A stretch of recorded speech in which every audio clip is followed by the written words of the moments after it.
Matapos manaig kay Joshua Clottey, sino kaya ang susunod na makakalaban ni pound for pound king Manny Pacquiao? Alamin na opinyon ng mga eksperto sa balitang hatid ni Sinod Trinidad.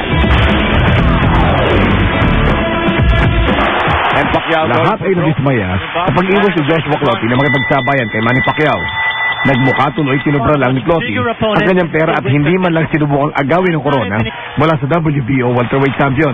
I'm very disappointed in Clottey for not trying to win the world title, because if you gave me a shot to win the world title, I'm going to try and you'd have to kill me before I stop throwing punches. At habang ang lahat ay naiinit kay Clottey, pare-papuri naman ang lahat sa trabaho na ginawa ni Pacquiao mula sa una hanggang ikahuling round. He just showed once again he's the best fighter in the world. He took a very, very good opponent, a credible opponent, and didn't just win, shut him out. Manny just put another notch on the belt and said, "Here I am in the welterweight division. Come and get me." His heart is at the top of the list. He has to be right in my hand of the top athletes I've ever been around.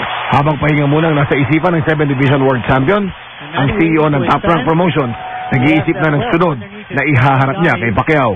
I'll plan the next fight probably in November. You got names yet? We'll see. With the usual suspects. There's Mayweather, there's Margarito, there's Valero, there's Marquez.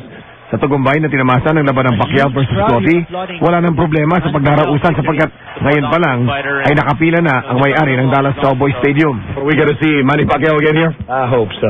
Oh, I hope so. Do I have to swim over there to make sure get him back over here to do it? Sa pagbili ng kalaban, baka balinaw naman sa marami kung sino ang nais nilang makita kasagupan ni Pacquiao bago magtapos ang taong ito.